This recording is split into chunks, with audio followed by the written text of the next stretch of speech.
This week, wrestling goes for gold, and we preview baseball here on Gardner-Webb Sports with Richard Martin.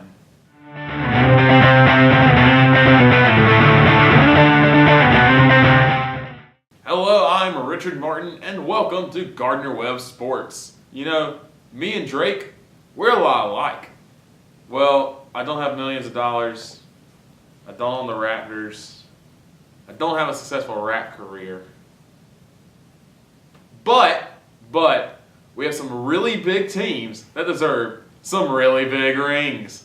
And last Wednesday, wrestling had their opportunity to win the SoCon regular season title. First match, Cortez Starks says, "Welcome to Boiling Springs," Davidson, with the takedown right there. Later in the match, he rolls up his opponent, gets him on his back. Very tight situation, but Starks is able to eventually get the pinfall, and that sets up the tone for the match. 6-0 Gardner-Webb. Later on, Chris Vassar looking to roll his opponent up. Looks like an interesting situation for Davidson. Thought he had it. Nope. Vassar says no, denies him with a 2-point reversal right there. And later on, Vassar, he's able to roll him up and get the pin as well. And that's really how it will go all night for the Running Bulldogs. Later on in the night, Boyce Cornwell, Harvey's Wrestler of the Week, sends his opponent to Suplex City with a takedown on the mat. And then later on, Cornwell gets the escape and then a takedown of his opponent. Great representation of the match overall. Gardner-Webb just absolutely dominated Davidson. And as you can see right here, Boyce Cornwell is going to get the pinfall as Gardner-Webb wins 50-0 over Davidson and wins the SoCon regular season title. Wrestling will be back in action this Saturday in Bloomington, Indiana, taking on the Indiana Hoosiers. That's their last match before they prepare for the SoCon tournament March 5th in Asheville, North Carolina. As the calendar turns from winter to spring, that can mean only one thing. Baseball is back. Last year, the Running Bulldogs started off 10-1, but finished the season 12-30 and have an overall record of 22-31. However, this season, Rusty Strapp and the rest of the Running Bulldogs are very optimistic. The sweet, sweet sound of baseball. Gardner-Webb baseball returns this week, and Rusty Strapp and his team are very optimistic about this season. Well, for 2016, we got a lot of guys that we lost from last year, especially pitching staff, but we got a lot of guys back. Quite honestly, we didn't have a great year last year, so our outlook is to try to be better. We practice every day saying we're not worried about being good, we're worried about being better. So the outlook is positive, the attitude's been positive, everything's been good with that. I don't like to predict wins and losses and how many we're going to get or how many we're not, but if these guys have the same attitude during the season that they've had since we got here in August, I think the outlook is good and they're going to see a different team this year. Strapp said that this year's focus was to avoid a major slump like they had in April last year, which gave the Dogs a 22-31 record. We were 2-16 in April, which is unheard of, unacceptable, everything.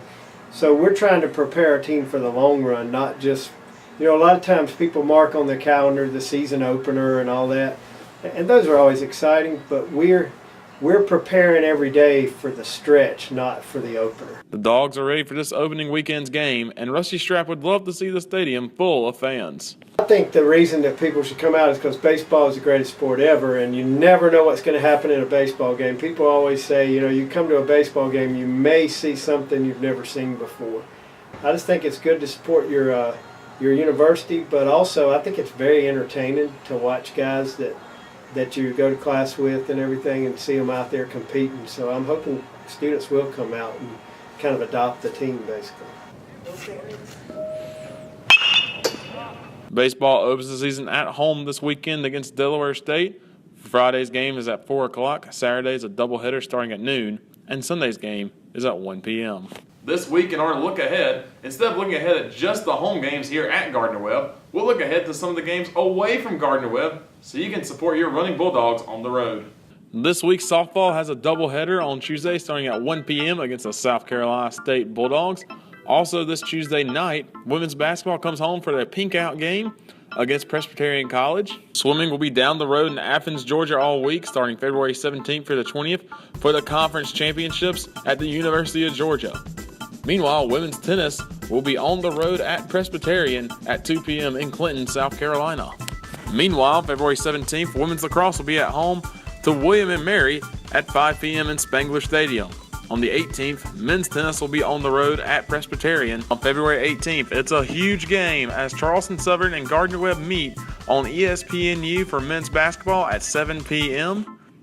And then on February 19th and the 20th, Gardner-Webb will host Hartford, first at 2 p.m. on the 19th and 3 p.m. on the 20th. That is part of a tournament that will happen all weekend at Brinkley Stadium. Women's tennis makes up their match against Limestone that was rained out at 2 p.m. on February 19th.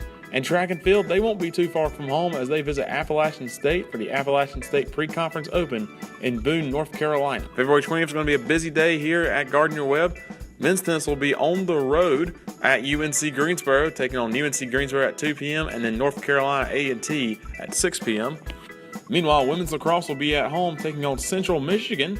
That starts at noon in Spangler Stadium. Also on February 20th, part of the softball tournament, Hampton will take on Gardner-Webb. That starts at 12:30 p.m. on the 20th and 2 p.m. on the 21st in Brinkley Stadium. And then on February 20th, that night, it's senior night for men's basketball, and we're on ESPN3 as the men's basketball team takes on Longwood. And finally, to wrap up the great week in sports, women's tennis hosts UNC Greensboro at 1 p.m. on February 21st. That's all for Gardner-Webb Sports with Richard Martin. To find out more about Gardner-Webb sporting events, visit gwsports.com. And hey, visit us at gw-today.com. For GW Today, I'm Richard Martin. So long, and go Bulldogs.